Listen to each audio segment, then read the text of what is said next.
right. You guys ready? I'm ready. Are you ready? Are you sure you're ready? You want to like go run around the block or something? Oh no, I Like don't go work throw glass. Yeah, you'll be something, fine. Or...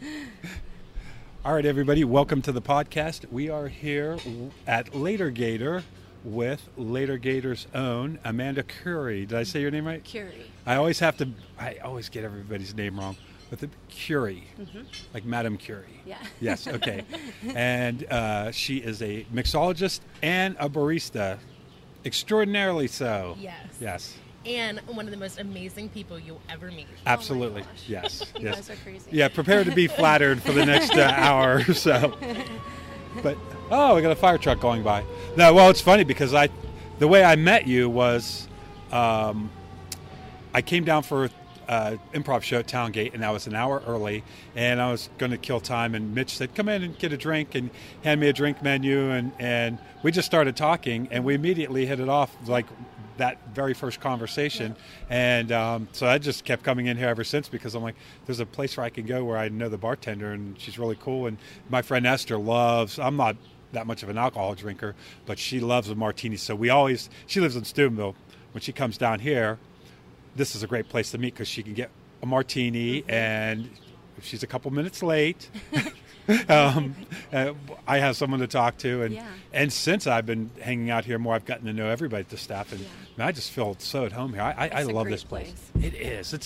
It's like one of the treasures of the Ohio Valley. Yeah. So how's your day going? Good. So, any new drinks? I saw you posted something on Facebook. It was like on Sunday, I was at home, and my nan had bought Bing cherries. So I'm like, you know what, I'm going to do something with these, and I made a Bing cherry old-fashioned.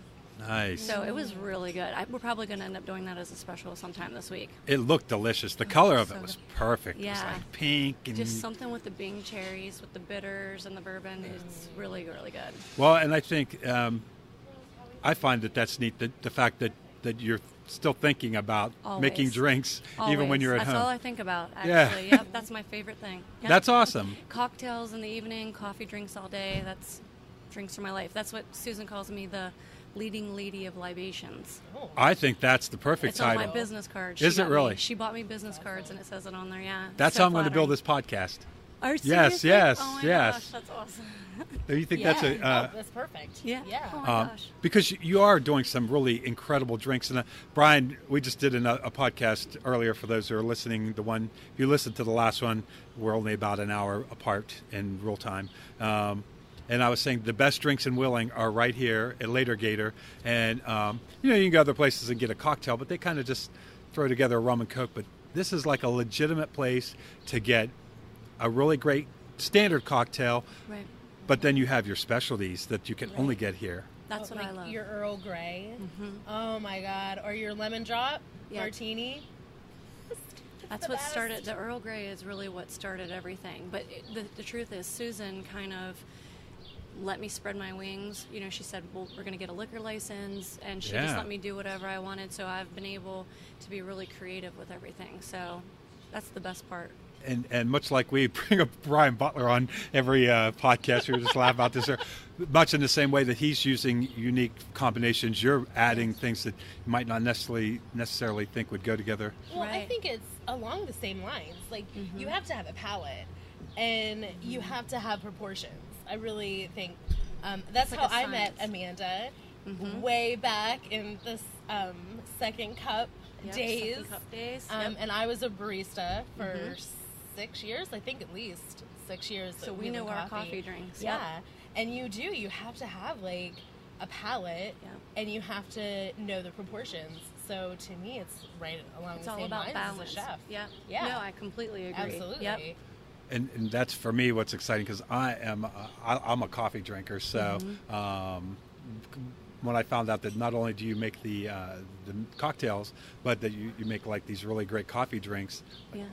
Because there's some other places in town where you can get a good coffee drink, but I'm pretty picky when it comes to outside of my house. Rarely do I get a cup of coffee that is exactly the way I like it. So, but when I come here, even most of the time when I come here, I just get a regular coffee, but it's just a good, regular cup of coffee. Well, we do try to do local. Our coffee company that we use is 19 Coffee, and it's in Washington, PA. And the guy that owns it is actually from Wheeling, and it's organic and fair trade. And we try to do as much of that as we can. And I think that has a huge difference in the taste and the quality of our coffee. And I think the fact that you make it with care, that it's, yes, make it with love. Yeah, make it with you love. You can taste it. You can always taste the love. Well, and you guys do the French press here, right? Yes. Yeah, and that's... You can't get that everywhere. No, in fact, because it is such a intensive process, you make one cup at a time. Yep. And almost everywhere else, they put the pot under and they dump the grounds in the thing, and coffee is like the thing that just accompanies the meal that people maybe don't even finish. Or exactly. Yeah. And here, when you get a coffee, the drink is a specific thing that you're ordering because you want that drink. Yeah. And I think that's the way a good cup of coffee should be. I agree. And then just your ability to make all the different drinks too, which is awesome. Yeah, we have a new espresso machine, and I'm absolutely in love with it. It's great. There is something about a good cup of espresso. Mm-hmm. Oh, yeah. When it's done right. Yeah, when it's done right. Yeah. I've been making my coffee. I started for dietary reasons using MCT oil, and it's real slippery like gear oil, and you can only use so much or it'll upset your stomach. You kind of have to ease into it, but I use 2 teaspoons of that with coconut oil and a little bit of heavy whipping cream, and I throw it all in the blender, and you just get this. It just makes it really creamy. That MCT oil is it's a coconut extract, but it's like if you put it on a spoon. I just keep the same spoon out because it's hard to get it off. It's just that oily. Yeah. It's got ketones and other things that are good for you, but I just like the way that it makes the coffee. You get a nice foam from it. Oh. Yeah. I like putting coconut oil in my coffee. Yeah. I do. I like it. Yeah. For me to really enjoy it, I have to use the blender though. Do you put ice in it too, or? I've made it iced, but usually I drink it hot, and it just frosts it up. Just frosts it up, mm-hmm. and it gets emulsifies the oil so it doesn't sit on top.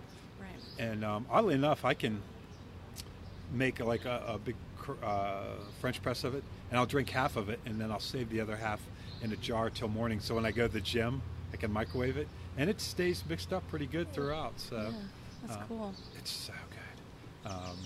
And I just recently, I forget where I got it from, but which makes me mad because it's really good, but it's like a salted caramel. Oh. I like flavored coffees. I don't like the flavored creamers as much, but right, you like it more natural. Yeah. You're healthy. I try to be. Yeah. Yeah. Right now, I've been telling everybody I've been working on my kombucha, mm-hmm. and my second ferment. I've been using strawberries and ginger, and so cool. I get where you see these things and you get ideas like, oh, that would be good. I wonder how that would turn out. And with the kombucha, you have to. It's 10 weeks for the first ferment, and then it's 3 or 4 days to bottle it for the second ferment, maybe longer. But then it gets fizzy like soda. And but I have no patience, so this is good for me to practice. All right, Amanda. So I want to talk about you. Yes. How long have you been here at Later Gator? It's probably been just over 9 years, if you can believe it. No, I can't believe it. Yeah, when we closed Second Cup, I pretty much came here like 6 months after. Yeah. Saddest day in Wheeling, everybody. That was such a sad day for me. That was my hangout. I miss it every day. Mm-hmm. But this is nice because this is kind of like my second home now. Yeah. It's a lot similar. We have everything that we had there. I get to see all the same people. But this place is really becoming very special in Wheeling. It really is. Yeah, I mean, it's kind of always been a cornerstone, mm-hmm. and it's nice to see how it's adapting, yeah, and how it's evolving. And one thing I like about Later Gator is it walks the walk and it talks the talk. I mean, like you said, you use local as possible. Yep. Organic, fair trade, all that stuff. We recycle everything. We right. even compost now for Grow OV. Oh, that's awesome. So, and a lot of the changes have to do with Mitch, Susan's son. Since mm-hmm. he's been here, it's a lot on her plate. So him being here, he has really grown the place. He has a lot of really good ideas. He's all about Wheeling. So it's only going to get better from here. That's awesome. I just really admire, when people actually do what they say they're going to do. And for a restaurant, that is difficult. Yes. It is not easy when you're looking at food costs and Yes. all the things that go into it. It just is not as easy. Because I do know. With Ryan, yeah. I do. Yeah. And, what when they're I ran doing a is coffee shop, amazing. Yeah. So it really is hard to do that. So 9 years. Yeah. But it's been like a slow, kind of gradual process, right? Yeah, when I first came, we decided to put the coffee bar in, and that started going really well. And then eventually Susan said that we'd get the liquor license, and then once we got that, we started out slow with that even. Started out with a couple basic drinks, and then once that started going, she said, do whatever you want. So we kept adding, and pretty soon we have some new things that are going to be happening. We want to have really high-end cocktails, but we also want to do like bourbon flights, scotch flights, things like that, getting people trying different things. Want to have stuff that you can't get anywhere else. Mm-hmm. And when did you guys open the side? Yeah, the alley bar. Standing room only. I would say that was probably maybe last summer, right when it was maybe towards the end. Yeah. Do I know the alley bar? It's right over there. It's in between the alley of Later Gator and the building right next to it. So I didn't think there was anything back there. Yeah, it's very interesting. So what you grab when you're amazing cocktails, you can just walk it out to the side, and there's it's like just a ledges. bar. Yeah. So and you can just stand and sip. This is it's Susan. like a stand and The sip. things that she thinks of are amazing. So basically, it was a wasted space, and we're small, so we don't ever have places for people to go when they're waiting for a table or whatever. Or like, especially now that we're having music, this place gets really packed. So she put all these bar ledges down this little hallway, and there's Edison bulbs strung, all down. Yeah. And when someone's waiting for a table, we send them out there. We serve them appetizers, cocktails, and it's called Standing Room Only. Bob Villamagna painted Standing Room Only on the wall, and it's really cool. Well, I'm going to have to check that out before I leave. I didn't even know that really was neat. That's cool. Yeah. We've had a ton of we have had people get pictures for weddings, graduation pictures, because when you look down that little hallway, you'll see, when you see it, it's really it is neat. This whole everything about this place is really cool, from the stuff on the walls to this back courtyard is great. And in fact, you were mentioning Mitch earlier, and the stage that we're sitting on now is his idea, right? Yeah. And so to open up this space for music, I've been coming to the Wednesday night music programs, and I even told Mitch, I said, you're doing a great service to Wheeling, because there's something really cool to do on Wheeling. It's consistent. The music is good, and it's just a great atmosphere to watch live music. Tomorrow night is Ezra, who was just on the podcast, and he's amazing. He is amazing, and really this is an amazing spot to see him in. Yeah. Sit out here. Well, with the tree growing in the middle of the deck, which when Susan was talking about designing this, I didn't understand how she's going to do it, but yet again, Susan, she's amazing, and I came in and the tree was coming up out of the middle of the stage. And I like the tree in the stage, I actually. do too. I love it. It doesn't distract from anything at all. No, intimate. Yeah. And it would be a shame. I mean, it gives you such nice, great coverage. It's like a canopy for the stage, and it is.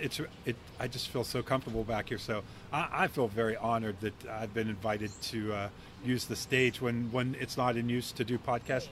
We're actually doing 4 today. Brian Thomas was the first one, and then you, and then we got Joy Corinne and Bethany Decker this evening. Because I'm like, if I get to use the stage, who knows when I'll have time to do it again. I'm gonna do 4 in a row. That's awesome. Yeah, it is. It's a great place. So, the coffee shop. I've been hearing about this place, and I'm sorry that I missed out on it because Second Cup. It's legendary. It really is. The last podcast we were talking about the Grindhouse coffee shop in St. Clairsville, and those guys are like, "Yeah, this place is great," but the Second Cup, there was a place in Wheeling that was your legend precedes you. Was that your second coffee shop? Yeah. Because you guys had a place underneath Uncle Pete's, right? Yeah, we were underneath Uncle Pete's, and then basically moved up to the top of the hill, and that is when I went into business with my little sister, Jess, and it was a good location, because you could see us from the street. Down Uncle Pete's is a little more hidden, but We did a lot of really cool things there. I miss it a lot. Yeah. It was really. I'll have to bring some pictures and. Yeah, show I'd you. love to see it. Yeah. I heard that it was just the ideal coffee shop that every city should Big have. red couches. Yeah. We did, like I said, Sara had a drink named after her. It was called a two-tone Sara. So we let regular customers, invent drinks, and we had them on the board. Wow. So some of them we've actually carried over to Later Gator. Oh, nice. I brought with me because when I came, Susan said, you have to bring your cocoa. Because we make our own. My sister invented the cocoa. It's her own special recipe. Nice. She's like, you have to bring the cocoa, and you have to bring the vanilla butterscotch hug. So Ooh. that was like, Susan said it's mandatory. And so we brought those, and then, but yeah, we had, little things that people still remember. We used to have all the customers paint us a picture of a coffee mug, and we'd hang it on the wall. Nice. And a lot of things really involved. We did different artists every month. Sold artwork, things like that. That's cool. Yeah. Well, it sounds like in addition to serving coffee, that you're really creating a community and an atmosphere. I think that's so important. Yeah. It's very important. That's why I'm happy to be here. Yeah, because this is kind of the closest thing that we have to the community coffee shop. In fact, it really is pretty much like that, except for you can drink alcohol instead of coffee. Yeah, which is way better. Yeah. Thank God. Thank God. But I've been saying for a long time, Charlie horse, that I would love to see us get a coffee shop like that. And when I think about how much work it is, I know that I'm not the guy to do it. Yeah, it is a lot of work. People don't realize that. But honestly, I wake up every day. When I had the coffee shop, I woke up every day happy to go to work. Yeah. Didn't want to leave at night. And honestly, it's that way here.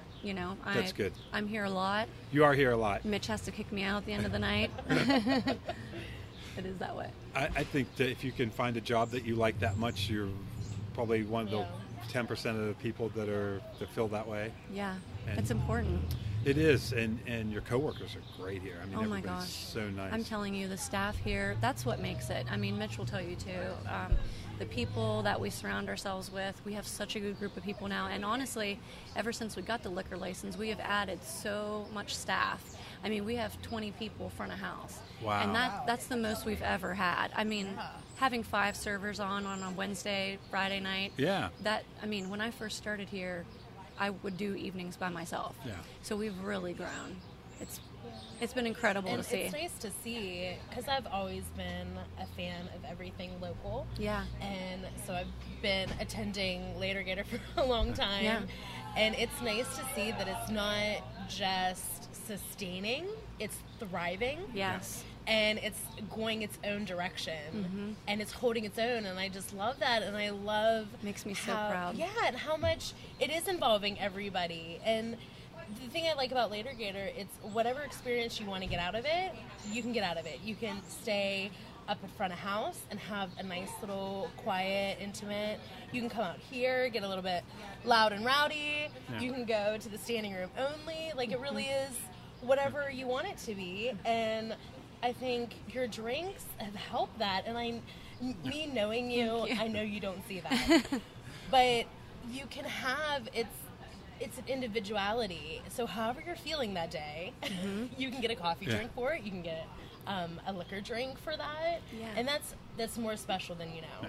It really is. Yeah.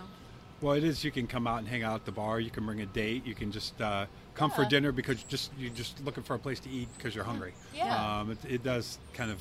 We try to welcome everybody, and we have, customers of all ages. I mean, you'd be surprised how many children want to come here for their birthday. Yeah. But it's a wide range of customers, and that's my favorite part, are the people that come in. We had some great ladies in here last night. I actually was serving last night, and it's just great to meet people from all over. Sure. They all come here, especially the weekends. We have so many tourists coming through. That's awesome. Yeah. I know Sarah Clark, I ran into her one evening here, and she goes, yeah, this is the second time I'm eating here today. I came here for lunch, and then she came back for dinner.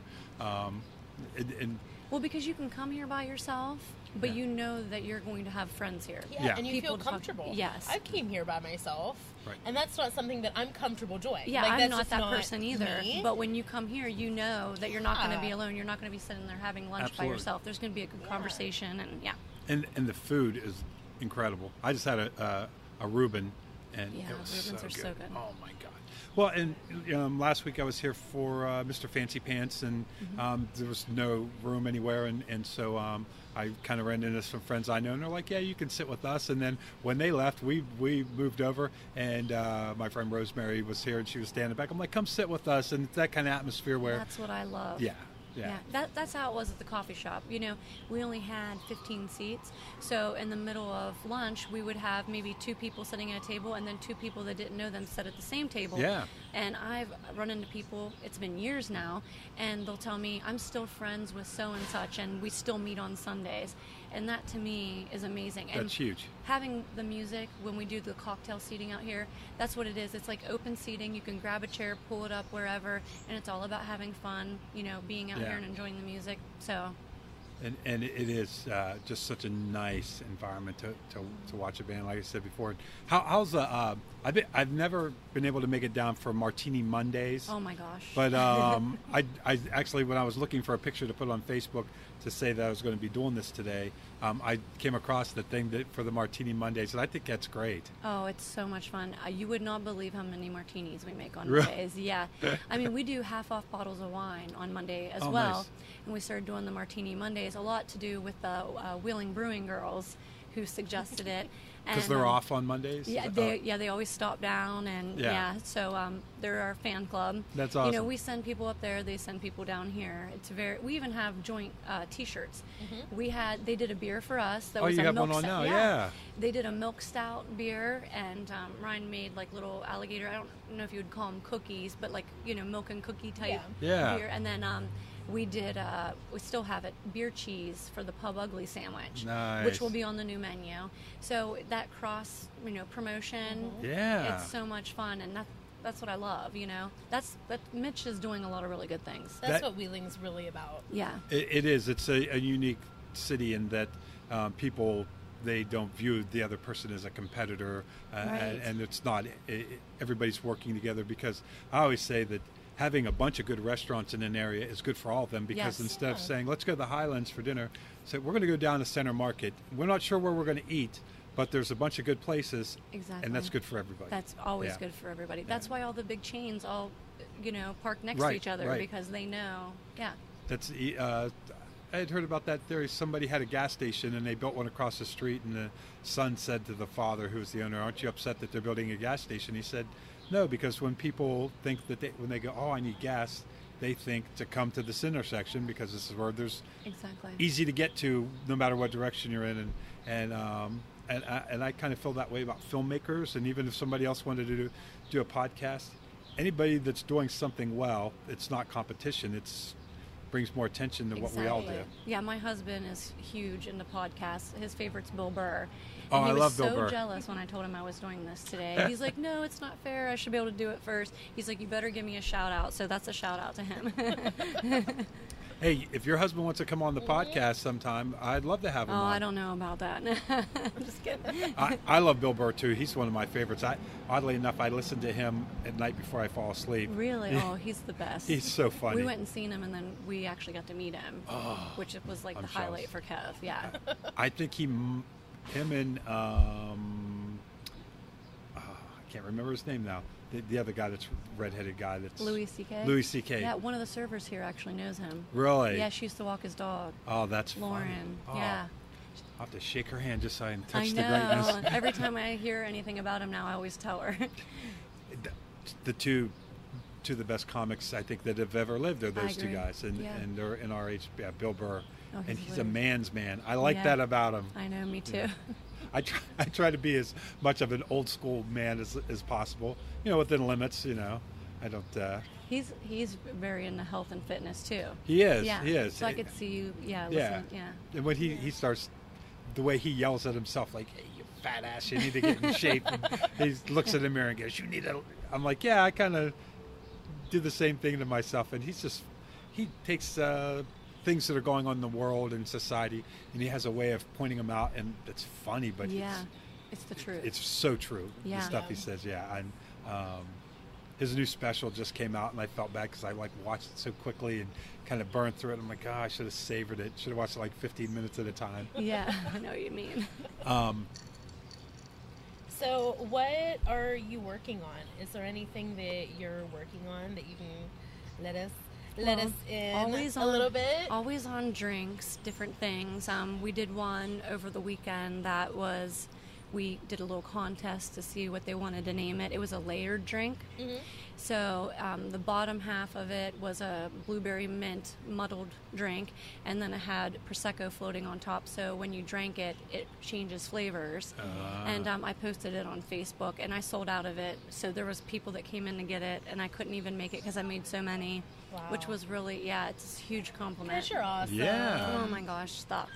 And that drink, that looks so good too. I wanted to come down and get one. Yeah. Well, we're gonna have to get on that, and like I said, I really want to start doing like the flights, because you can go and get a beer and wine flight somewhere. But around here, there's no place where you can come and sample 4 different high-end bourbons or scotches, right. And Crown Royal makes a whole bunch of different crowns and things like that. You should do a martini flight.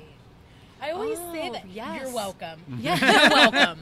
I always say that though. Like, that's genius. You never know. That's what I am. That's what I do. But you never get to sample anything. You're so well, unless you're sitting at the bar. sampler. If you come and sit at the bar, usually the bartender will give you like a little taste of the leftover martini. Yeah. I always say that's the perk of sitting at the bar. Yeah. I'll now be the person that sits at the bar. Exactly. That's where you'll find me now. Yeah. But that's a good idea. I'm totally Isn't stealing it? that. Just totally steal it. You can call it Sarah's Flights, a martini. There you go.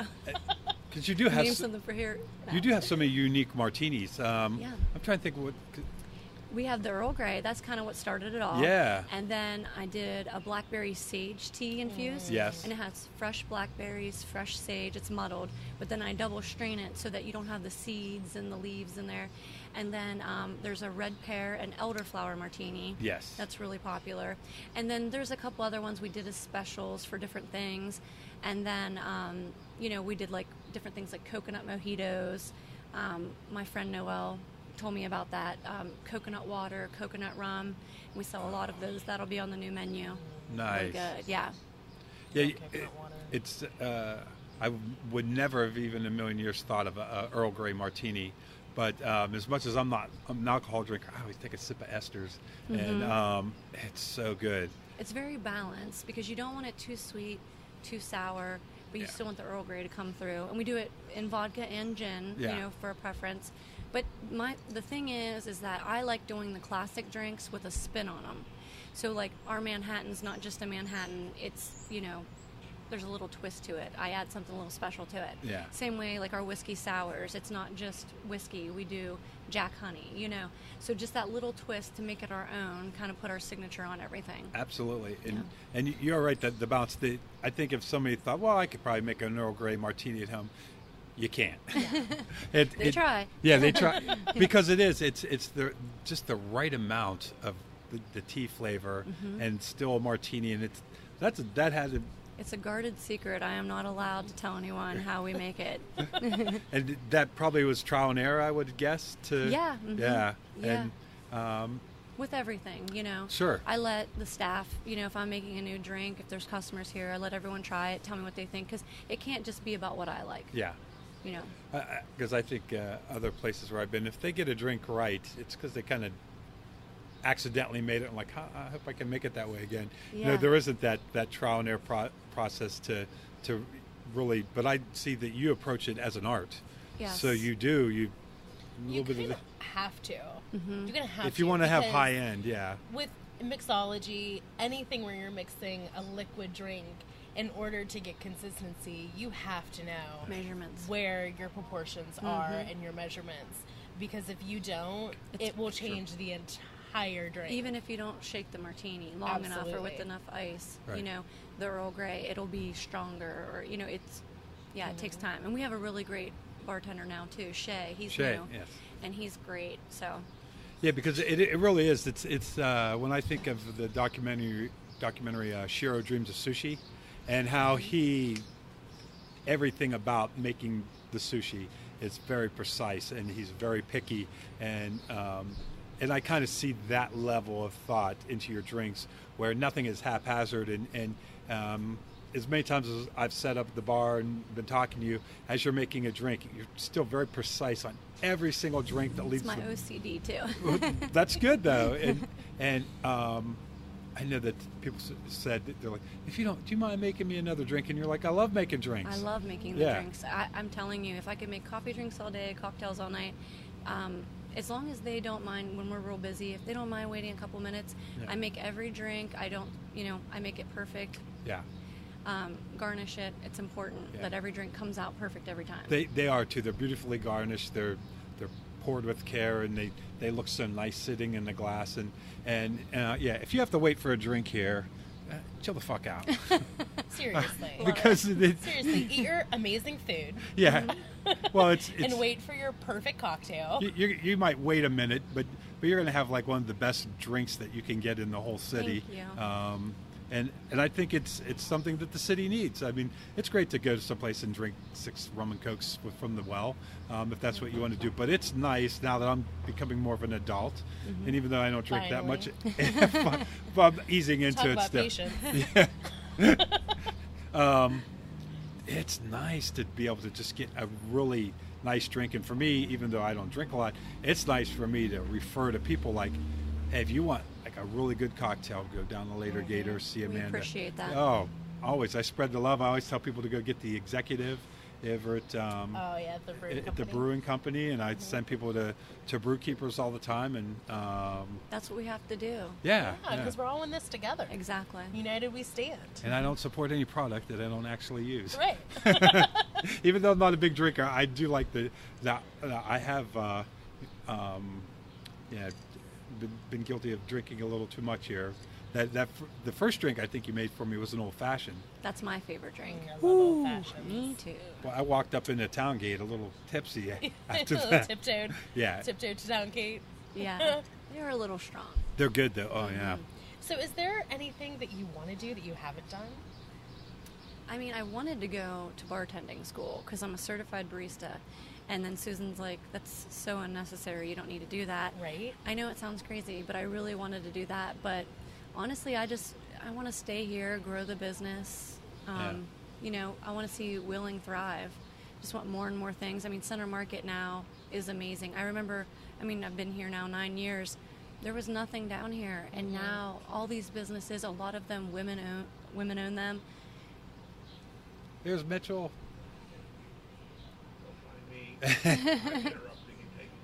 Oh no, that's fine. You're totally welcome. Hey, thanks for having us, man. Yeah, thanks, Mitch. Oh, thank you so much. We were just talking about how great it is to be here. And how great you are. Yeah. And all the wonderful things you've done. What were you really saying before I walked out? You'll have to listen to the podcast. Yeah, no freebies. no giveaways. It is, things are really growing. More and more, and I think it's because the sense of cooperation between everybody and everyone wants willing to work. And, they do, yeah. And that sense that this is. I was talking to Eddie Sloan, who's moving back into town, and he's neat. I've known him since he was a kid. He's a good kid, yeah, man. I like that guy, and the idea that this is really a special place, and I think you could go to a lot bigger cities where there's more things going on, but there's just something about this place, especially at this time, where everybody seems to be really in that state of mind where we're helping each other and not hating on somebody that's more successful is just the way that everybody's just naturally thinking. Well, and I think a lot of people's passions are coming out, and there's a result to their passion, whether it be brewers or bartenders or baristas or chefs or musicians. There seems to be a greater appreciation for people's individual passions and people's individual gifts. Definitely in another time you might have been able to make the same kick-ass drinks, but they just wouldn't find the audience, where I think that the kind of stuff that's going around here, there's an audience for all of it. Exactly. Well, when I was a barista, I was pre-Starbucks barista. You were pre-Starbucks barista. Yeah. And when Starbucks started happening, not to name drop, but it was kind of irritating, kind of pissed me off a little bit. Because, we knew our shots in seconds and how we packed our shots for individual people and made their drinks so personal. And then this big corporate chain comes along, and it kind of diminished a little bit of that craft.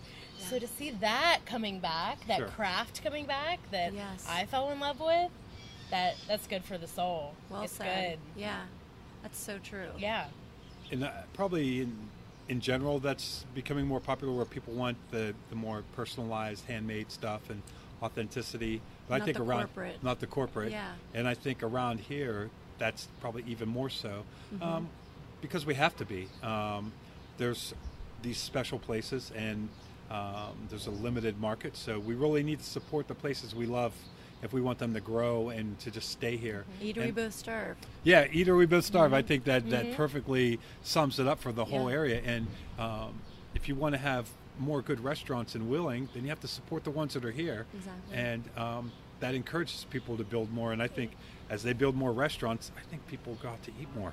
I don't think it'll hurt anybody's business. No. And try something new. Yeah. Like, try something new. And that's the one thing that's great about here is you can try a new coffee drink every time you're here. You can try a new mixed drink every single time you're here. And you can try something new off the menu. Yeah. Like, it's just really nice to have a place that you can keep coming back to, but still evolve. Yeah.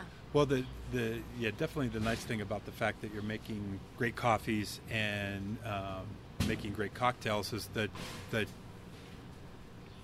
you have just to have a place to go for a great coffee or for a great cocktail. Even if you don't necessarily want to go out to dinner, just that, because otherwise, I don't know. It's kind of bringing back the idea of going out for a drink, as opposed to, I don't want to go out for a drink and just get like a screwdriver or something.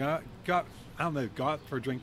And more and more, I think, as people are getting into craft brews, this is kind of the version of it. It's classy. You get one really good drink and you sip on it, as opposed to a dozen like well drinks. Exactly. And I think people are. And you don't have to drive clear to Pittsburgh to get a quality meal or drink. Yeah. Yeah, and I think it's exciting that this is kind of like a destination where people come just to get a drink. When people tell then me, they stay for dinner, but those ladies that came in last night, they came in because the one lady had been here and had the Earl Grey martini, and so she brought all those other ladies in because of the drink. Yeah. And I'm sure she could tell I was flattered, but she didn't really know how much I was actually flattered, because that's huge. You know what I mean? Yeah, that is huge. We have fans. That's okay. I like to leave the microphones up bright so we pick up the background noise, because this is real life, and we're hearing gates slam, and I'm listening to it on the headphones too, like the cars are starting up, and it's all being picked up on the microphone. But it's kind of neat. Yeah, I like it that way. I don't want it to be sterile. I want it to be sterile. Chirping. You can definitely hear the birds chirping, and we're outside. It should sound like we're outside, and. This is your new office. Yes. This is. I love it. I love that idea. But my favorite thing of Later Gator is how much you're celebrated, because I know, shake your head, roll your eyes, I don't care. You are so insanely talented, and not just your drinks, but just like all you, inside, out, upside down, east, west, all of it. You in general are just one of the most fascinating, wonderful, good-hearted people. You really are. Oh my gosh, and the fact that you're finally getting your recognition, you're getting your due. You really are. And I appreciate you saying that. I love seeing that. Thank for you. I mean, welcome. I couldn't be happier. I really feel like I'm at a really good point. I'm very happy here. It's awesome. But thank you so much for saying that. You're welcome. Go drink your drinks, people. Well, and I think, I could tell just from the time I sat down and talked to you, we're having this great conversation, that you also like being able to be that in touch with the customers. And, when you work at the bar and people sit at the bar and, even though you're busy, you carry on a conversation, you have to stop, make a drink. But, we just hit it off immediately, and we just had this great conversation the first day. But I think I had like an hour and a half to kill or something like that. It didn't feel like that long because we were chatting. We were chatting. Yeah. And for me, that bailed me out because... What's that? Alcohol always makes the time go a little quicker. Well, and the fact that I had that, if I would have had to just sit there and sip on a drink by myself, it would have felt like Mind 2 blowing. hours. Yeah. Exactly. But it did seem to go by quick. But it was a pretty good amount of time that I was sitting there. Yeah, I was like, I like this guy. We're going to be friends. Yeah, that's exactly what I thought. And I think I even mentioned that. I'm like, you got to come on the podcast. Yeah, I know. Yeah. I was like, are you serious? Oh, my gosh. and Very nervous. well, nothing to be nervous about. No. We're just hanging out, chatting. Just us. You just kind of forget that the microphones are in front of Yeah. us, and it is a unique style of conversation where it's slightly focused and slightly Out of focus.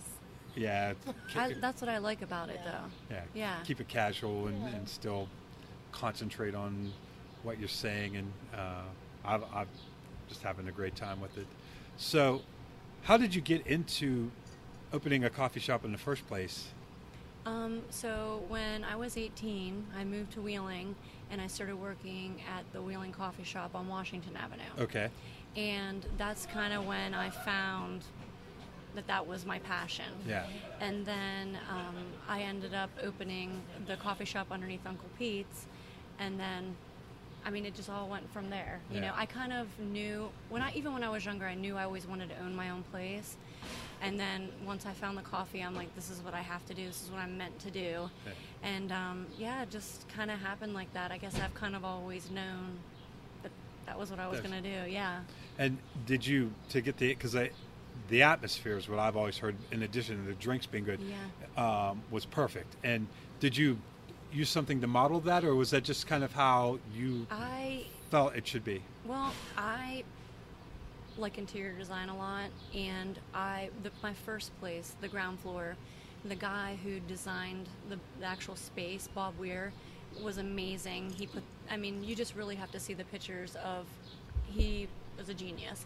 And there was like pillars in there, and it was gorgeous, and it was so nice, so that when we moved to our second location, my sister said, you need to paint it the same way. It needs to feel, as similar as it can. Yeah. Because at Second Cup, we had really tall ceilings. We didn't want it to seem, so boring and plain and huge. Yeah. So I painted the walls the same way with like a faux finish, and then, of course, you have to have couches. Right. That was my favorite part, the big red couches. Oh, yeah. Mm-hmm. Yeah. And, it just... And the amazing bathroom. Yeah, oh, yeah. The bathroom was awesome. Yeah, it had coffee beans. I did prints of coffee beans from the floor to the ceiling, even on the ceiling. Wow. So when you walked in, it was like, whoa. All coffee beans. That's Yeah. cool. Yeah, we like to be a little bit different. But Sure. yeah, the feeling of it, that's just how I decorate. So I just decorate for what's comfortable. And I wanted when they would come in, to feel at home. Yeah. Like they're walking into my living room. Because that's what it felt like to me. Yeah. And I do think that in a good coffee shop, in addition to making good drinks, the barista really sets the tone Completely. of the shop, and Yeah. and how they greet the customers, and just that atmosphere that you can read off of them. And it really does make the difference, because that's the first point when you walk in. So if they set the right tone, then you feel comfortable, and if you're in a good mood, then you're approachable when people come in. And Yeah, that's people. It's like being a bartender. Yeah. All my customers, they come in, tell me day to day about their lives, and I miss that the most about the coffee shop. Yeah. But it's starting to happen a lot more here. With the bar, people Sure. coming and visit me at the bar. But I've met some really great people through my life, and I couldn't ever imagine living anywhere but in Wheeling. yeah. Yeah. At one time, for a long time, I thought I would never live here again, and never thought about it. And I think even my friends that moved away, they know that I'm back here. They're like, "Oh, honey, you're still back there," and I'm like, "No, you don't understand. Right. I would move for $1 million. Right. I love it here. I feel lucky that I felt ass backwards into moving back.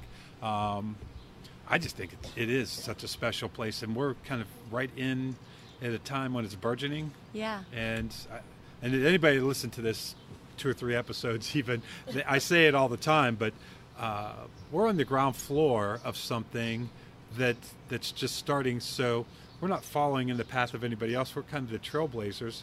And how do I had a great term for it, but I can never remember it. The fashion style for Wheeling is aggressively eclectic, I think was the word I used, or maybe ruggedly eclectic. It really is. There's no certain thing where you go, oh, that's the Portland look or the Minneapolis look or something. Yeah. Everybody dresses completely themselves. Yeah. And I love that there is no one fashion style other than being yourself. Right. And same with so not everybody's into music, and there's not 5 million baristas, and there's not 5,000 people all doing the same thing. Everybody kind of is doing their own trip. Katie It's a McKinley's. good time to find your voice. Yeah, Katie McKinley's doing her clothing company, and Ryan's deep into the cooking, and I'm doing the podcasts and the movies, and you're specializing in the cocktails and the coffee, but everybody, the one thing we have common is we're all passionate about the things that we're doing, and everybody's like working at it very hard, and I just think that's awesome. My list of people to come on the podcast is like probably 3 legal pages of a legal pad long, just because I meet new people all the time that are doing kick-ass stuff. Right. So It is amazing. I think this is such a great project. Oh, thanks. Yeah. It's been I know, very I told him, rewarding. when you said I think you said something about like interviewing Mitch or whatever, and I was like, got to get Amanda. Like, Yes. you've Oh my got to gosh. get Amanda over there. It's like, she's one of my favorite people. She's so amazing. My gosh. So it's awesome that you're finally on it and doing Thank it. you. I was so nervous. Yeah, nothing to be nervous about. No. Well, and I think one of the cool things is that you guys have known each other from back in the day. Like, but it's an crazy? excuse for you Yeah. guys to sit down and Like and talk. pre-tattoos, I think. Yeah, even Jess. Have you seen my sister lately? No. She's completely covered. No, she's not. Yes, and Oh my gosh. she's living down here now again too. No. Yeah, my so gosh. you'll see her now. I can't wait. Yeah, she's I miss her. completely covered, and I still have one tattoo. Nice. That's it. Nice. But yeah, way back in the day, because I started working at Wheel and Coffee. I mean, I swear, Wheel and Coffee That's where it all started. made the best baristas. Yeah. Like, we really Chris were. Villamagna. Yes. Is who trained me. Wow. Yeah. Do you know her? I know her, Yeah. yeah. I don't know her personally, but I know of her. I of tell course. her when she used to come in a second cup, I always tell people, this is the lady who got me started, because she just was passionate about it. She made me passionate about it. She trained me so well, and she's always like, oh, stop. But yeah. Yep. Yeah, Yeah. I started at 16. Like, it got in my blood. Mm-hmm. And it's still, I always say, my dream job is to work, even really just work at a coffee shop. Yeah. I miss that. I loved Washington Avenue, knowing when people were coming in, I'd already have their drinks, Yeah. like, ready to go. I loved that community. I loved that camaraderie. And there is no feeling like that first sip. Like, watching somebody take that first sip. I completely and there's agree. just, like, calm and just happiness. And you're like, I did it. I made the drink. Yeah, Like, I love that when I people love have it. the drink and they're like, this is amazing, and that's the best feeling. Yep. Yeah, because you're adding to their day. Mm-hmm. You're making their day. A lot of the times, as a barista, you're getting people early in the morning and They're cranky. maybe not at their best. Yeah, really, maybe that's not. so true. And half of the time, they're waking up midway through your drink, so you have to really, really get that first drink. That first sip Yeah. is so crucial. And when you get the same look on everybody's face, when you know that you just made their day a little bit better, it really does kind of make you realize that's what it's all about. And I miss that. I miss doing that for people. And I would think that the late morning, maybe early evening customers, where they come in just for, like, it's not their morning rush wake up coffee, but it's that, and they like that creamy froth on the yeah. top, and the artisanship where everything's done slowly and precisely. And even, I watch when you pack the thing to make the espresso, you Shot. put it in there and you pack it in nice and tight, and it is there's a lot of steps, and every one of them has Yeah. to be done right. Well, that's the thing, is that when you go to Starbucks or some of the other coffee shops, they have fully automatic machines. Yeah. They push a button, it comes out. With ours, and the way Sara was trained as well, there is room for error, Yeah. because we are hand tamping. But to me, if you're not doing that, you're taking the art out of it. Yeah. That, to me, is the way it should be. Yeah, you're taking the flavor out of it. Yeah, I mean, it's just, imagine just pushing a button. You might as well just go to BP. I mean, you Right, know? right. So that, to me, is what Yeah. making espresso and making lattes, Yeah. that's what it's about. I would never buy a fully automatic machine. No. And that's actually where I fell in love with espresso. Learning, Yes. because you have to know. Yeah, and you can really screw up an espresso shot all on how you pack it. Yep. It really can. And even when the weather changes, if the room gets really hot or really cold, it can change it. Little things like that. But after you've done it for so many years, it's like riding a bike. You know, I'm sure you could hop right on there and do it. But there is a sense of you just know when it's a good shot. You're pulling a good shot, and Well, and I must say, one day I was watching you make a drink, and you steamed the glass. I don't know if you were cleaning it or. No, I when we do our French press. Okay. So the French press coffee, you know, it's coarsely ground. It's very hot water, and you're steeping it like you'd steep tea. Yeah. Well, that hot water, if you put that in a mug that's cold or room temperature, all the heat from that water goes to the mug, and the coffee gets cold. So I warm the mugs. Because to me, that's how I would like it. Right. So I always do it. Yeah. Listen to that, folks. That's the attention to detail that you only get here. It's not poured into a cold. I mean, I would never think to do that, but what you said, that makes perfect sense. I'm thinking, like, before I pour my morning coffee, I should probably stick the cup in the microwave. Or that's why they set the coffee cups on top of espresso machines. It keeps them warm. To keep them warm. Yeah. That's a great idea. It's been I'll, if nothing else, put it by the teapot in the morning so that it's getting at least a little bit of a contact heat. Yeah. Man. Yeah, man. Well, and the precision at which you kind of make your drinks kind of appeals to me, because we're talking about cold brewed coffee. Yes, and I really want to start doing that. Yeah, I love it, and I was telling you how, like, even with my French press, when I get a new coffee, I do a little timer, and I'll pour out a little cup at like 2.5 minutes and take a sip, and then I'll try one at 3 minutes, and so when I get that bag of coffee, I know the amount of time it needs to steep. Because you have to tweak it to get it to be precise. Yeah, it's all about what you prefer. Yeah. That's why I like French presses. Yeah, because you can, and there's so many, within just that one simple action, there's so many ways that you can make it better. And I think that's kind of the fun of it. Yeah, it is fun. It should be fun. It should be fun. Yeah. And that's, so probably people think I'm nuts when I say, I time out every bag of coffee, you know.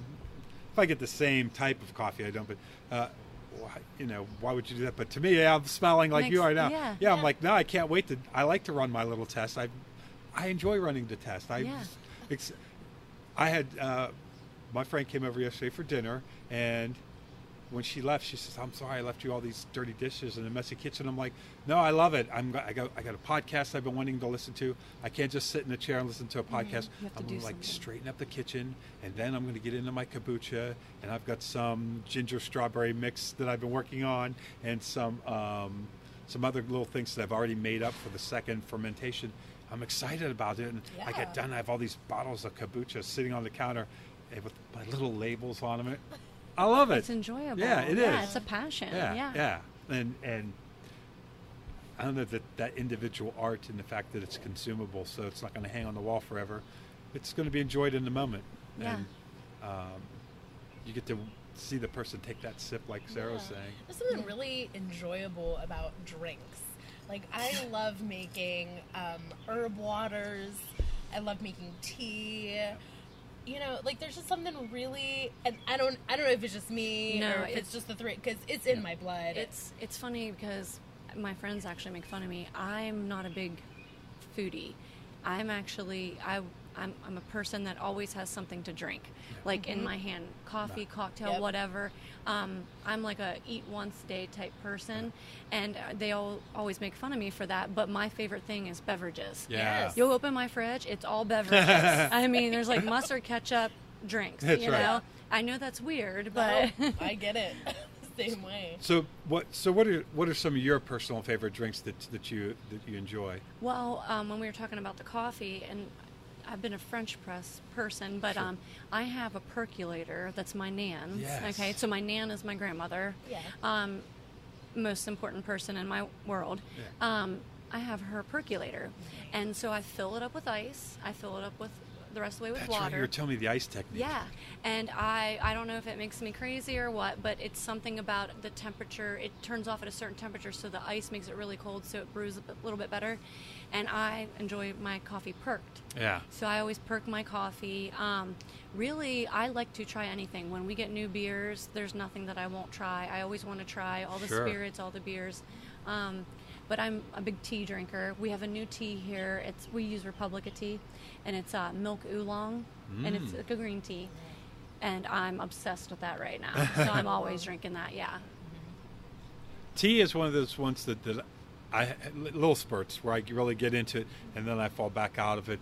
But I remember when I was a kid once, I was at my grandma's and she must have not have had cocoa or something, but she made me a cup of Earl Grey with lemon and honey, and then she gave me a English muffin with orange marmalade on it. And to that combination together, it was so good. There's the Earl Grey, the bergamot oil in it. Yeah, and it just with that orange marmalade. I didn't like marmalade before that because it's got the rind. It's got a little bit of a sweet bitter, but I'm thinking about it now. My mouth is watering. It was so good together. That's what's so great about food and drink, and it can really take you back there. That's one thing I like about tea, because I like tea as much as I like coffee. Me too. And all different types of teas, and you can bring out different flavors in different teas. Even Earl Grey, like just a regular black tea, you can make it sweeter. You can bring out its underlying tones. You can make it bitter, stronger. That's one thing I like about tea. It's so versatile. You can make it hot, cold, add fruits, add anything else. It's great with a biscuit versus something else. Yeah. That's what I like about it. It's diverse. Well, that vanilla butterscotch hug that I was talking about, that's like the vanilla almond tea, and it's steeped, so it's almost like a concentrate, and then it has a little bit of butterscotch syrup in it, and then it's topped off with steamed milk. So it's almost like a tea latte. So that's what I love about, the teas. You can put cream in it, and and switch Do you it up. make a chai? Well, yeah, it's not, the classic chai. We use Big Train chai because in Wheeling, that's almost like expected that you have that brand. Well, it's Big Train. Yeah. I mean, do you yourself make your own chai? No. Have you ever tried it?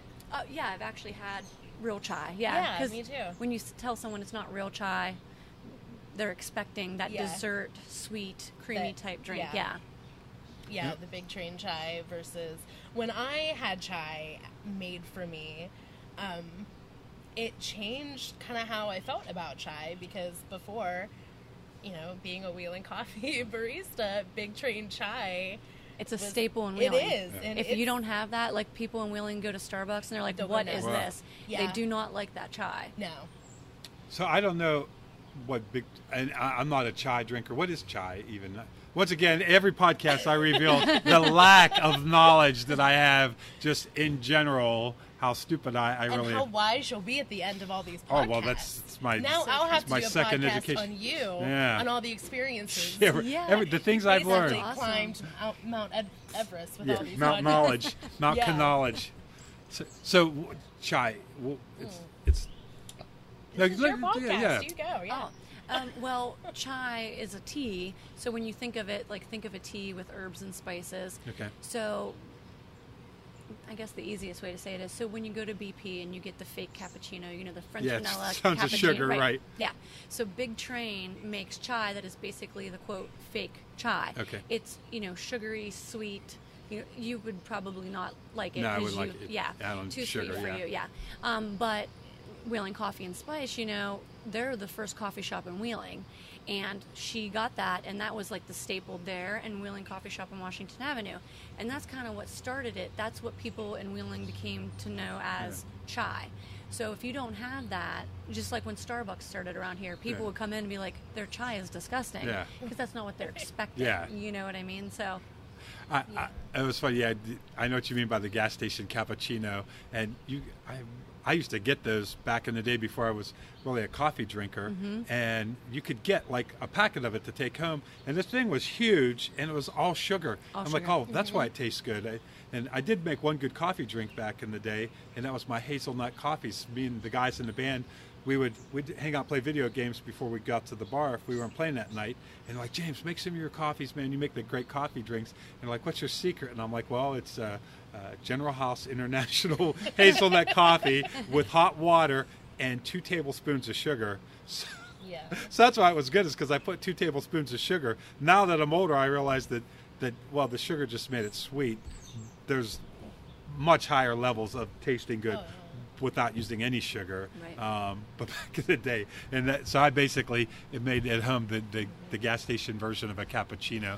I used to do espresso with the Big Train chai, either the vanilla dirty chai. Yes, the vanilla chai or the chocolate chai. I would do at least 1 or 2 shots.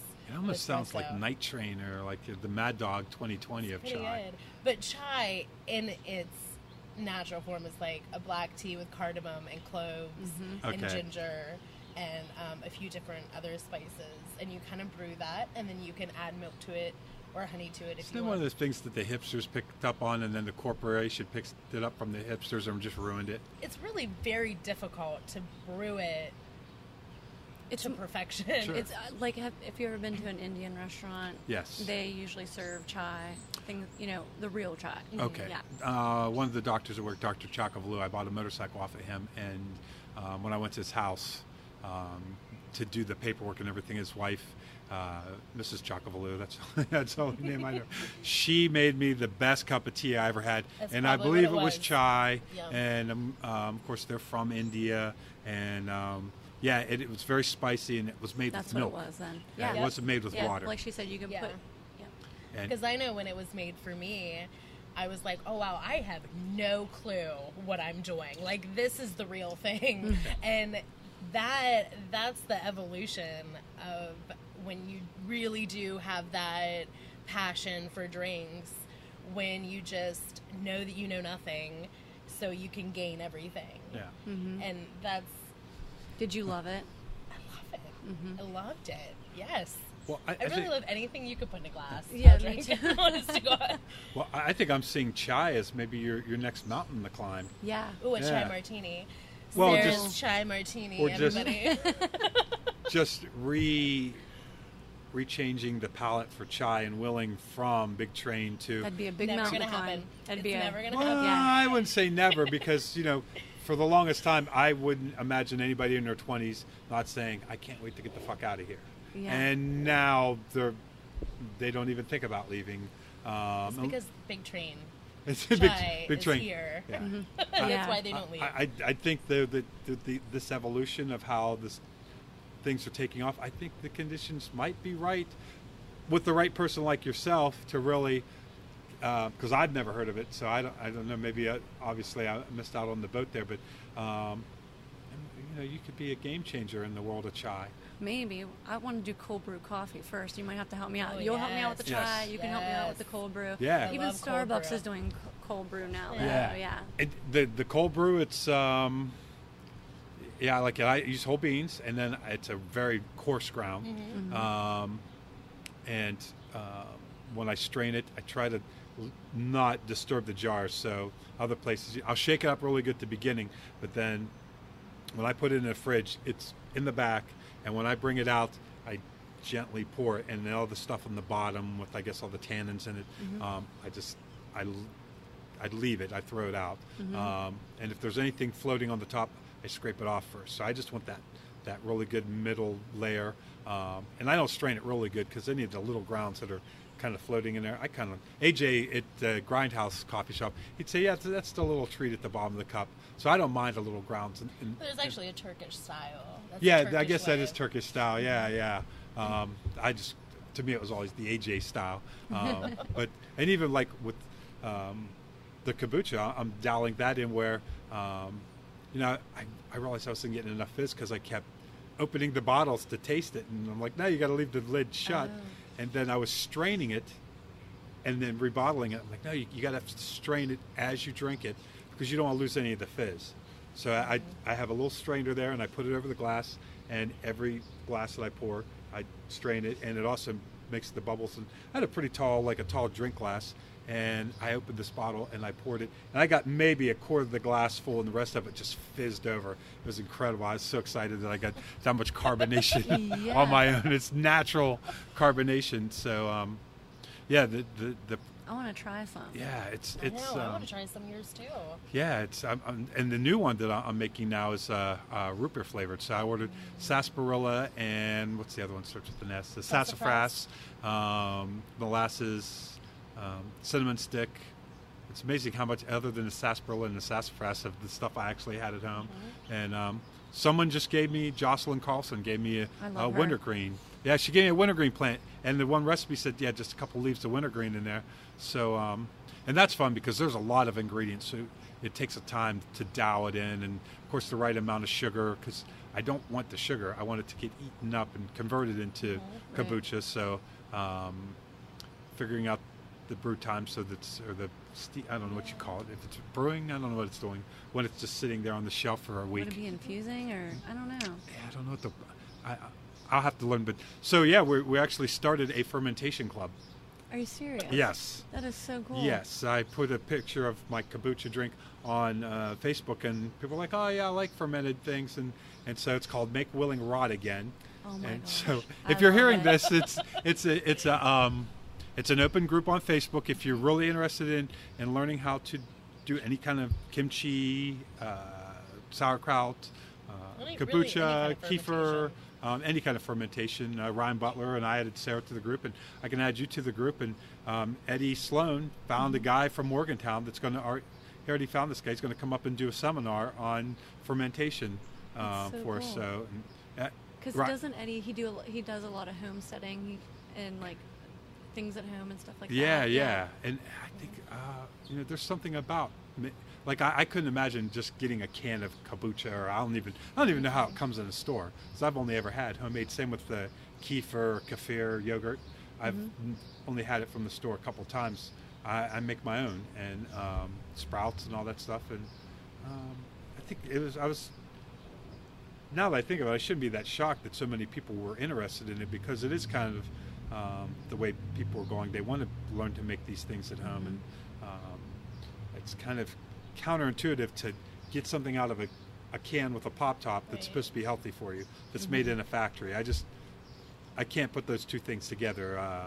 Even like kimchi from a jar that was made in a factory, it just seems kind of counterintuitive. I want it to be healthy, and the only way to really do that is to make it at home. But I like the fact that people's mindsets are changing to where they do want to make stuff at home. They are wanting to make their own kimchi, make their own kefir, and do all that kind of stuff that really was not that far of a stretch 50 years ago. Yeah. Or probably even less, where you did everything at home. Right. You didn't go and buy everything off of the shelves. And I just love seeing that people are coming back to that. And coming back to the thing with one really good drink instead of 20 mediocre poor drinks. So what's your favorite cocktail? The old-fashioned. The old-fashioned, yeah.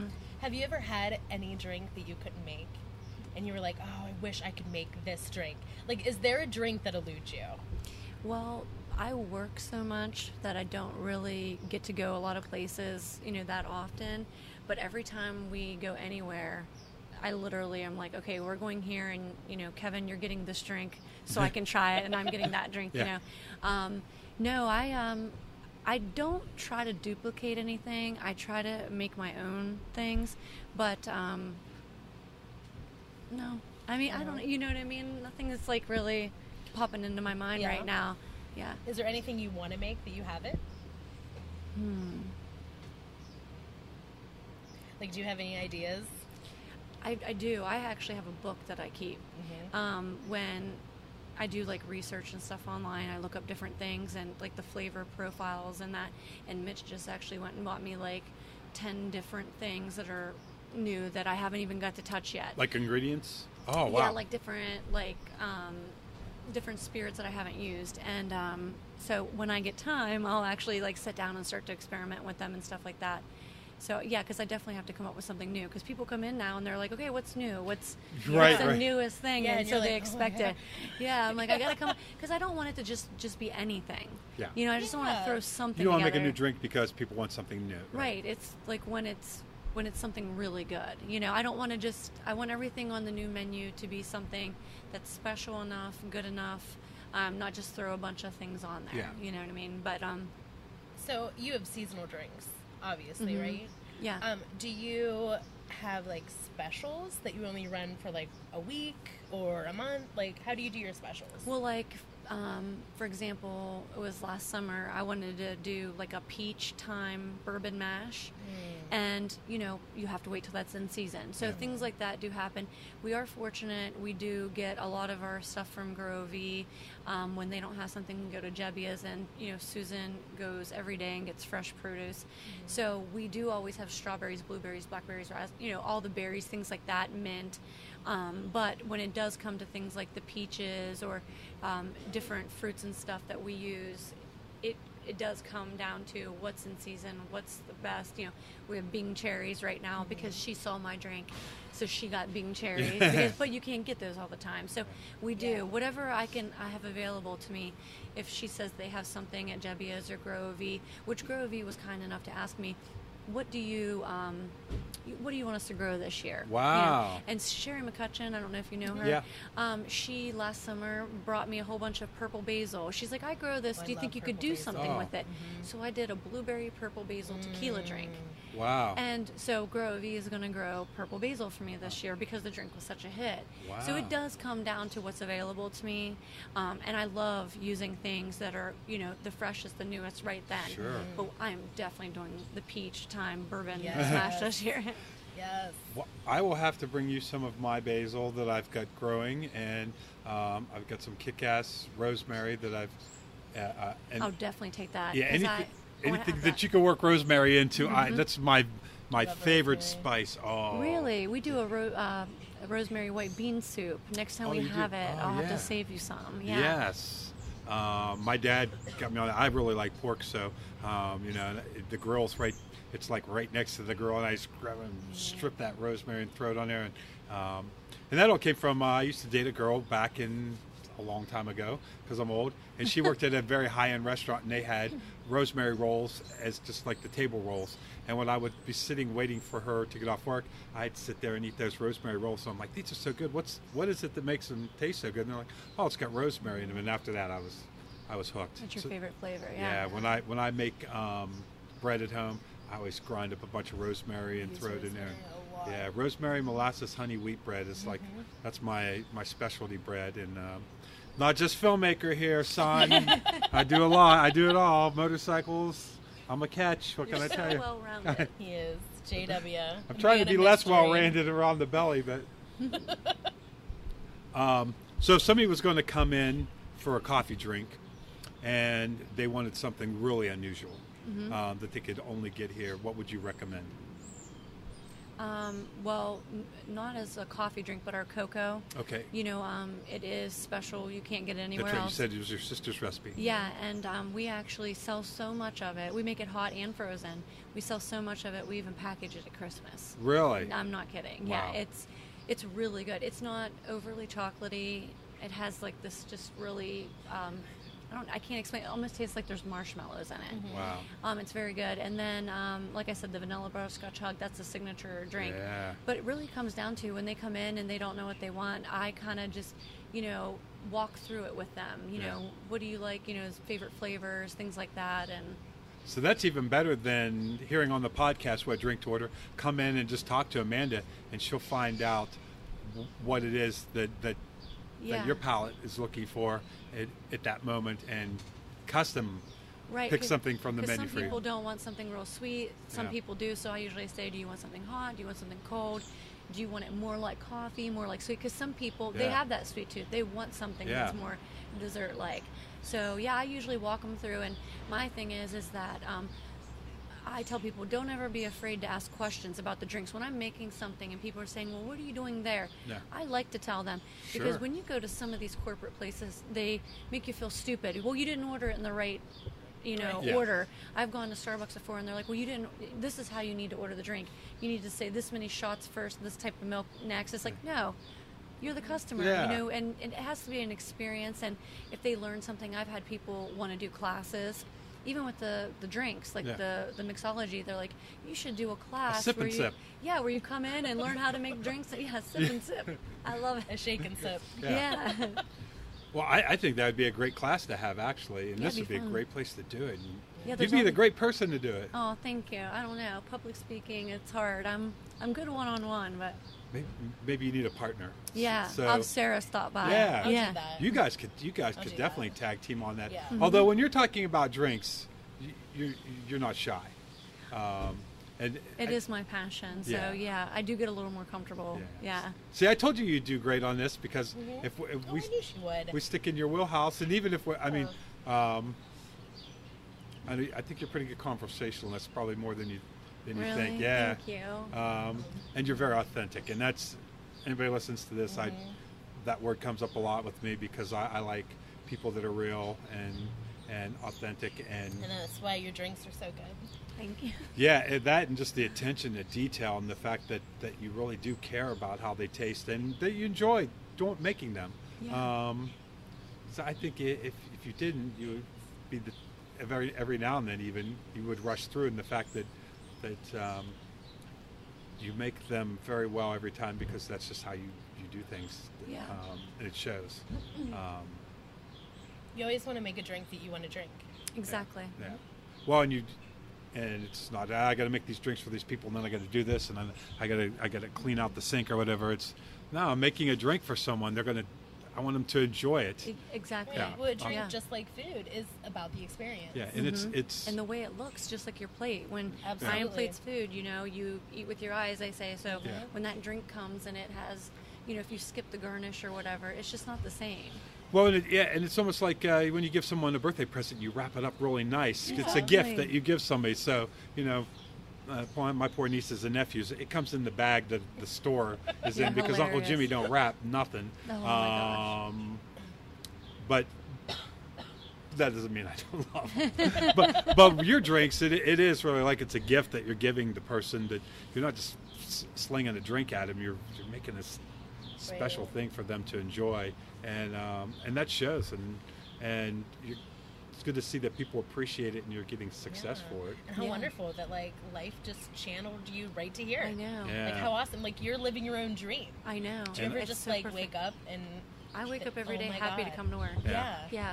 Because I you're love living it. my dream. And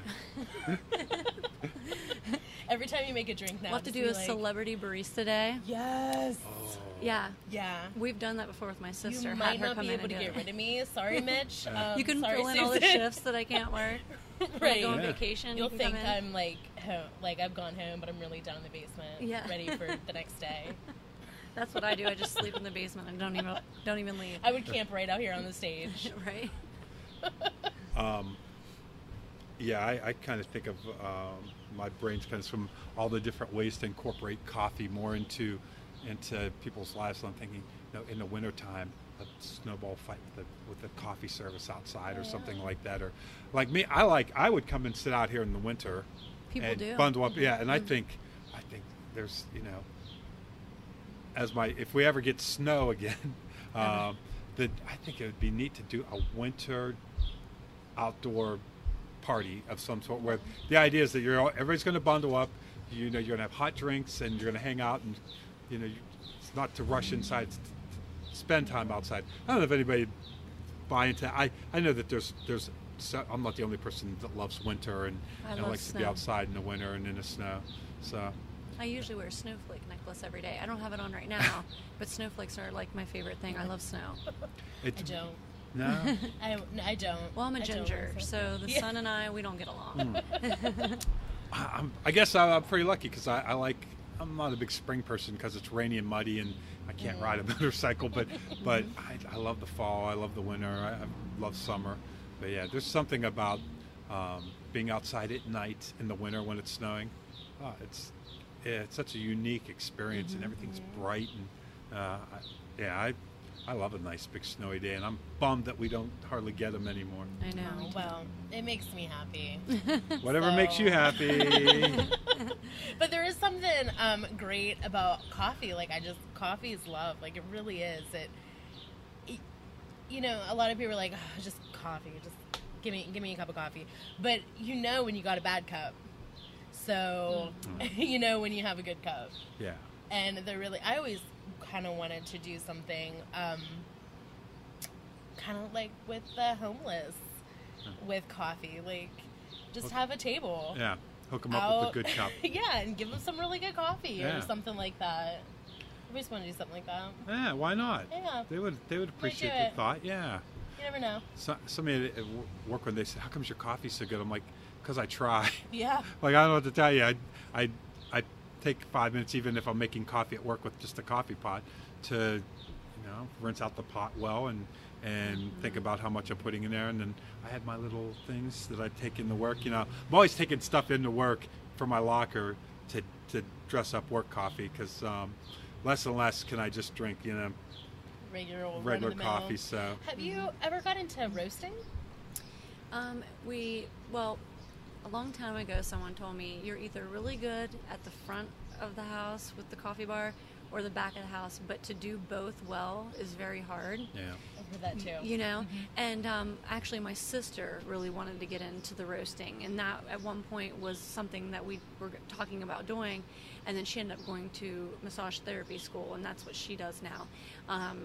Even though coffee is still a passion for her as well, she's moved on and done that.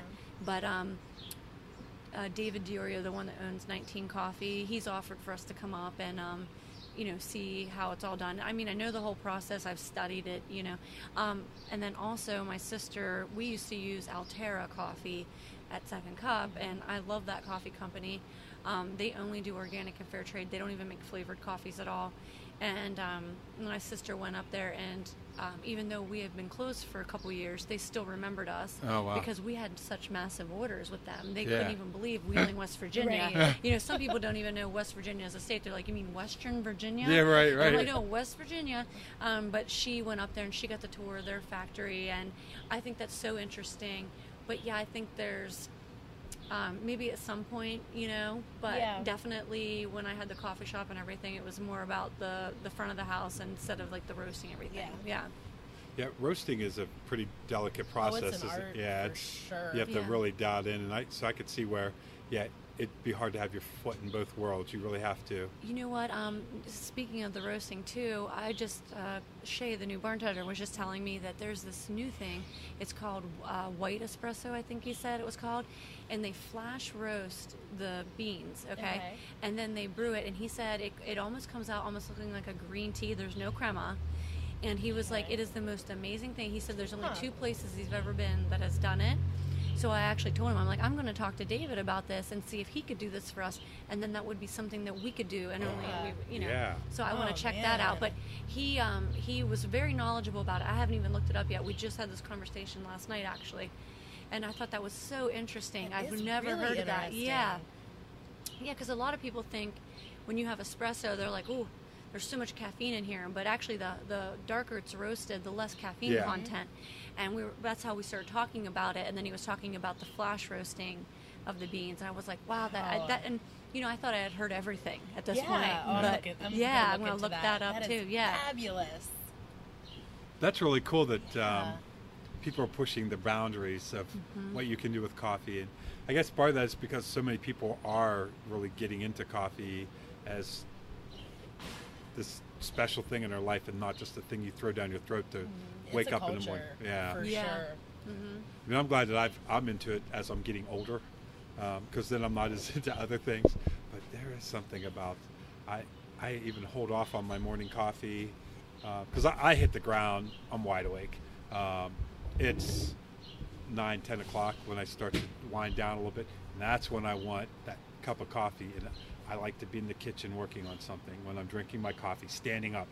I'm not like, now I'll go out in the cabana when the weather's nice and sit there and sip on coffee and do things on the computer, but more and more I like standing up in the kitchen and doing dishes and working on something and taking a sip of coffee and keep working. And I don't know, I get happy just thinking about it. And I'm like, why am I so happy right now? I'm like, oh yeah, you just drank coffee. You better enjoy it because this feeling's going to wear off. And you can't, for me, I can't do it again until the next morning. Does it keep you up? That, and the if I have a second cup, it doesn't keep the feeling going. Then I get anxious and my stomach gets upset and I almost get sleepy again. Yeah, you gotta balance it. Yeah, so you have that one time, that first in the morning or whenever you have your first cup of coffee, and then that's it. You can have like a little nip in the afternoon if you don't have to be up in the morning, where you kind of can get up again from it. But yeah, I never used to be sensitive to caffeine at all, but now I feel great and I enjoy it. And then when it wears off, that's it. the second cup is not really. I will have one later today because I know. I was up early. Talk about coffee. I'm like, I know what I'm doing after this. Yeah, and speaking of, I think we've already almost did an hour and a half. Oh my Can you goodness. believe it? Kidding me. See, look how Yes. great you did. Oh my gosh, I can't even believe that. Yeah, and I really am wanting a cup of coffee now that we've been talking about it. So, any final thoughts? Anything that we missed, or just come on down to Later Gator Yeah, and stop get a down get a and- coffee in the morning, get a cocktail in the afternoon, and get some great food. Crepes, the only place I know you can get crepes. Yeah. The we'll wraps. And we'll be doing new things. We're gonna have a new menu coming out, new appetizers. So just add us on Facebook. Yeah. We post every day. There's always something going on. Definitely come for the music. We do music every week now. Yeah.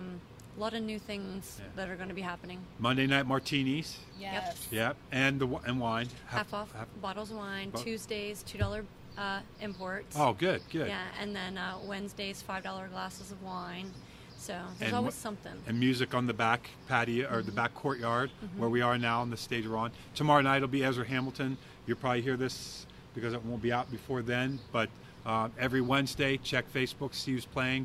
I think that's the thing, that trying to keep regular with the Wednesday night music. Yes. And man, thanks for being my friend. Thank you so And for being on the podcast. Thank you for being amazing. And for being amazing and serving these great drinks and for even personal stuff. But there's a couple times when I was having a rough day and I came in and Amanda really bailed me out and changed the day for me and that was big that one day. So that's what friends are for. That's what friends are for. Yeah.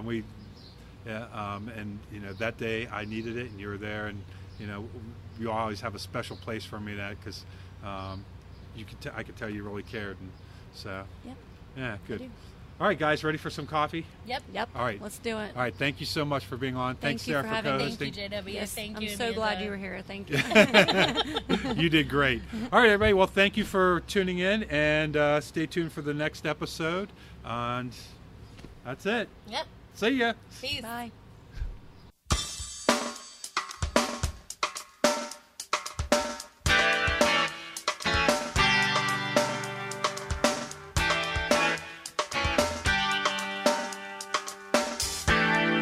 You call it fate, but did you know fate bears no semblance to innocence?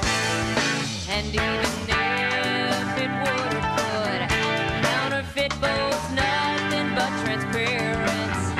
The hours that hold the figure and the form have run their course within this house of dreams. I know your nature, I know your art, I know the difference in your mind and heart. I can feel your breath on my cheek, but you're still so far away. So I ask myself, 'cause your lies won't answer me. So I ask myself,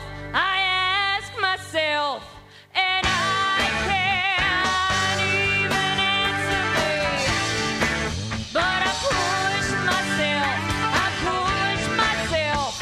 and I still can't answer me. The aching of the epiphany was pain that with time has slept. My heart won't lie as yours inevitably tries. It's run its course and nothing's left. The hours that hold the figure and the form have run their course within this house of dreams. They're not the same, your nature and your art, and I no longer want your empty heart. I can feel your breath on my cheek, and you are so far away.